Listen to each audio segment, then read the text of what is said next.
everyone, welcome back to Spotter YouTube channel. For some people, the sound of dialing keypad is too noisy and disturbing when they're typing number and start to call. So now I'm gonna show you how to mute dialing keypad sounds on Samsung Galaxy A24 easily.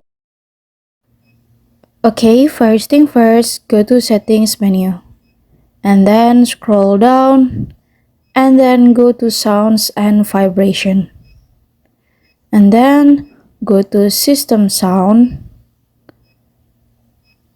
And then you can turn off dialing keypad over there. Okay, now let's recheck. And your dialing keypad will not sounding anymore when you type number. Alright, here's the tutorial. Thank you so much for watching.